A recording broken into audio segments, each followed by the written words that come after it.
Chào mọi người đến với kênh của Huga, mình là Hùng. Thì trong video hôm nay mình sẽ chia sẻ cái bố cục của hệ tủ bếp.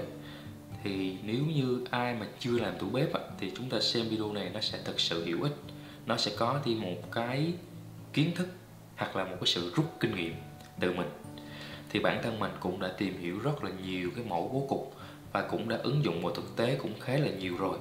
Thì mình mới thấy một điều như thế này, là mỗi kiểu bố cục nó có một cái ưu điểm riêng và đồng thời nó cũng có những cái nhược điểm hạn chế của nó.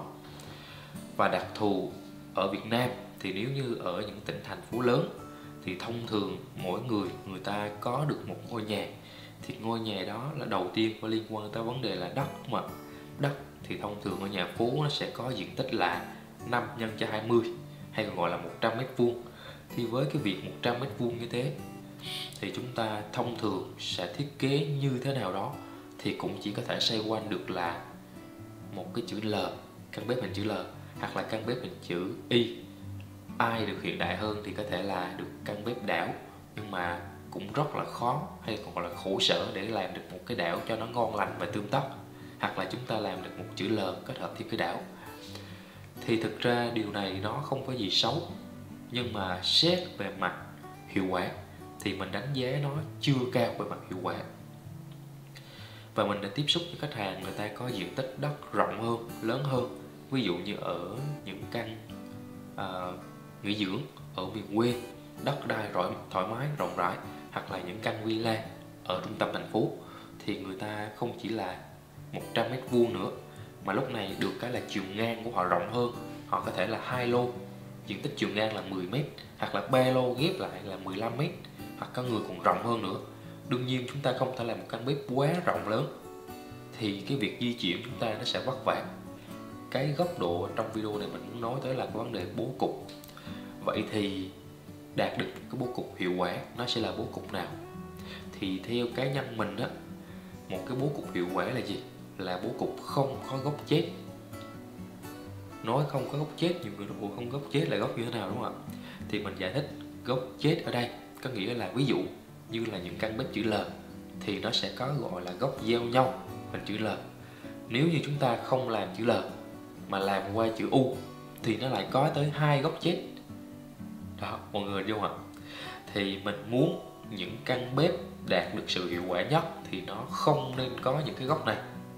Đương nhiên khi có những góc này thì nó vẫn có những cái giải pháp gọi là phụ kiện ở những vị trí góc đó, nhưng mà suy cho cùng chúng ta cũng mất đi rất là nhiều về cái hiệu quả sử dụng, hoặc là tốn thêm chi phí để đầu tư phụ kiện ở những giải pháp đó, nhưng mà xét về góc độ khai thác nó không được hiệu quả và triệt để. Thì bếp mà bố cục ok nhất mình thấy đó là những căn bếp không có cái góc này. Vì sao không có góc này nó lại hiệu quả? Bởi vì nó đâu phải mất cái diện tích mà bị giao nhau như thế, và cái việc mà chúng ta dễ dàng tiếp cận đồ, lấy đồ nó cũng dễ dàng, và thậm chí đơn vị thi công người ta làm nó cũng dễ dàng hơn. Mọi người trong mặt nó lợi rất là nhiều thứ. Vậy thì những cái kiểu bố cục nào nó sẽ không có góc chết? Thì đương nhiên chúng ta sẽ loại trừ những cái kiểu như chữ L, hoặc là chữ U, hoặc là chữ G. Đây là những cái kiểu có những cái góc giao nhau. Đấy, loại ra những phương án đó thì nó sẽ còn là những cái như là chữ Y, hoặc là bếp chữ Y kết hợp với đảo, hoặc là một cái đảo bếp lớn, hoặc là những căn bếp song song với nhau, chữ Y song song với nhau. Đấy, đó là những trường hợp gọi là đường thẳng, hoặc là một chữ Y kết hợp với lại một cái hệ ngang, nhưng mà hệ tủ rời không có dính liền với nhau để tạo thành chữ L. Thì đó, những bố cục này nó không bị giao nhau và không có cái góc chết, thì mình đánh giá một điều là nó sẽ hiệu quả hơn về mặt lưu trữ đồ đạc, và thậm chí cho việc thi công, và thậm chí cho việc chúng ta sử dụng. Để rút ra được những điều này thì bản thân mình cũng đã trải qua nhiều kiểu bố cục, và đôi khi phải ngồi lại để phân tích. Thì tất cả những cái suy nghĩ của mình là suy nghĩ đem là cái giải pháp nào nó có lợi nhất cho người khách hàng. Thực ra thì ít ai nghĩ tới điều này, nhưng mà bản thân mình là một cái người gọi là có sự tìm hiểu sâu về cái nào thuận tiện hơn để được ưu tiên nó cho khách hàng. Thì cái việc mà bố cục là thứ mà mình đắn đo suy nghĩ rất là nhiều. Đương nhiên là những giải pháp chữ L, chữ U, mình vẫn có những giải pháp rất là hay của Bloom, như là phụ kiện góc Space Corner. Nhưng mà mình cũng không có lạm dụng cái việc này cho những cái trường hợp góc đó, hoặc là những phụ kiện inox để kéo ra như mâm xe hình lá, hoặc là những kệ liên hòn kéo ra. Thì mình thấy là nó vẫn được đó, nhưng mà suy cho cùng cái mức độ hiệu quả của nó là không cao. Tốt nhất vẫn là không nên có cái góc giao nhau thì nó sẽ hiệu quả hơn. Và bản thân mình muốn là cái bố cục là cái thứ mà chúng ta phải xác định ngay từ đầu trước khi mà thiết kế ngôi nhà. Rất là nhiều người ta làm sẵn một cái ngôi nhà định hình theo một cái form nhà phố, thì người ta vẫn nói là tôi bỏ tiền ra để tìm một đơn vị thiết kế cho tôi cái kiểu nhà phố dựa trên nền đất đó. Và chúng ta quên mất một điều là cái bếp nó vô cùng quan trọng. Chúng ta bỏ qua yếu tố này và để cho đơn vị thiết kế người ta dựng lên xong một cái nhà. Xong một cái nhà đây là gì? Ưu tiên yếu tố cầu thang, ưu tiên phòng khách, phòng ngủ, toilet, là cuối cùng chúng ta bóp hết tất cả những phần đó, và còn dư bao nhiêu thì dành cho hệ bếp.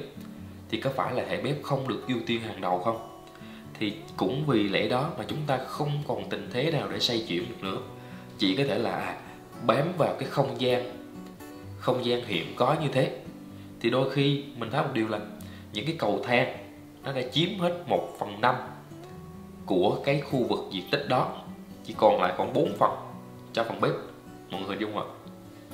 Nếu ai là nhà phố hoặc là đang có ý định làm nhà phố, làm cái kiểu nhà phố nha, hoặc là cái diện tích mà 5x20 á, thì mọi người cứ thử hình dung đi, mình nói có đúng hay không. Thì chúng ta trong đầu chỉ nghĩ là làm chữ Y hoặc là chữ L, hoặc là một cái chữ Y có cái đảo hết, đúng không ạ? Đôi khi những cái ý nghĩ như thế nó chỉ được nảy ra khi người ta dựng lên cho chúng ta một cái sườn nhà sẵn rồi. Còn với suy nghĩ của mình thì mình nghĩ là cái bố cục bếp phải là cái thứ mình phải tính ngay từ đầu, dựa trên một cái nền đó, một cái diện tích như thế. Mình ưu tiên cái nào thì mình phải tính cái đó ngay từ trước, và đưa cái nhu cầu đó cho cái người thiết kế, gọi là đưa ra một cái bài toán khó để cho họ giải cho mình, chứ không phải là để cho họ đưa ra một cái sườn rồi mình đưa cái bếp của mình vô trong đó. Nó có phải là lúc đó không còn gì để cho người ta thiết kế bếp nữa không? Thì lúc đó người ta chỉ có copy cái bếp từ cái nhà A, B, C, D đưa qua cho nhà anh chị mà thôi. Chính vì lẽ đó mà nói rồi, cái bố cục bếp là chúng ta phải xác định ngay từ đầu. Và cái lời khuyên hữu ích trong video này mọi người có thể rút kinh nghiệm, đó chính là hạn chế làm những căn bếp có những góc giao nhau. Thay vào đó chúng ta nên ứng dụng những căn bếp là những cái khối nó tách rời, một chữ Y, một cái đảo, hoặc là một chữ Y và một cái khối khác nó nằm ở một vị trí rời độc lập. Đó sẽ là một trong những cái bố cục nó hiệu quả, hữu dụng và không bị mất đi những góc chết. Cố gắng đừng bao giờ làm cái bếp quá to, bởi vì một cái bếp quá to, mọi người nên nhớ là cái bước di chuyển chúng ta nó sẽ vất vả. Thực ra mình thấy rất là nhiều nhà người ta có diện tích rất rộng, người ta nghĩ là tài chính tôi nhiều, tôi cũng làm những con bếp nó hoành tráng, nó to. Nhưng mà cái người dùng là cái người đau khổ nhất, mọi người biết không? Người ta di chuyển từ vị trí chậu rửa sang vị trí tủ lạnh, từ tủ lạnh sang vị trí bếp nấu, hoặc là khu vực lá đồ, thì nó quá xa, dẫn tới người ta sẽ bị ảnh hưởng về mặt sức khỏe. Và cái tâm lý mà di chuyển xa như thế khiến cho chúng ta là sẽ có rất là nhiều cái sự thay đổi trong cái hành vi nấu nướng. Ví dụ như tôi siêng năng, tôi muốn nấu cái món đó, nhưng mà tới cái căn bếp nó quá rộng, muốn lái cái bất cứ thứ gì đó, muốn làm cái gì đó, thì di chuyển nó cũng xa, khiến cho chúng ta trùng bước, ảnh hưởng tới cái quá trình nấu nướng của chúng ta rất nhiều. Chính vì thế một căn bếp không cần quá rộng lớn, nhưng nó phải đảm bảo yếu tố thiết kế để các bước di chuyển hợp lý nhất. Mọi người nhớ cái điều này nha. Mà mình thích nhất ở đây là gì? Bố cục có một cái đảo lớn, một chữ Y kết hợp với một cái đảo lớn, mà mình từng chia sẻ trong một cái video. Vì bố cục đây là một trong những bố cục cực kỳ hay và hiệu quả, giúp cho liên kết giữa người ở phòng khách và ở khu vực bếp được kết nối với nhau, gọi là một cái không gian mở. Nó rất là hay.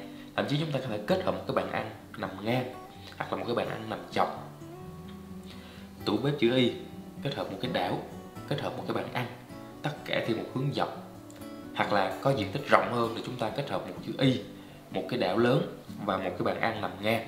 Đó, chỉ một xíu nhỏ cái gợi ý này của mình thôi.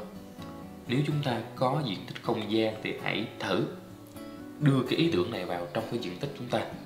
Ngay từ khi mà chúng ta chưa có cái bản vẽ thiết kế, những cái ý tưởng này của mình nó được rút ra từ quá trình thực tế thi công và sự nhìn nhận, tìm hiểu về các mẫu bố cục để có thể tạo ra một cái video này cho mọi người.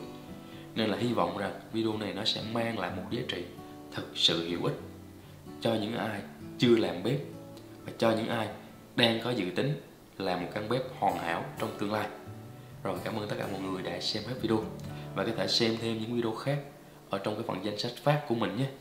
Bây giờ thì xin chào và hẹn gặp lại mọi người ở những video tiếp theo.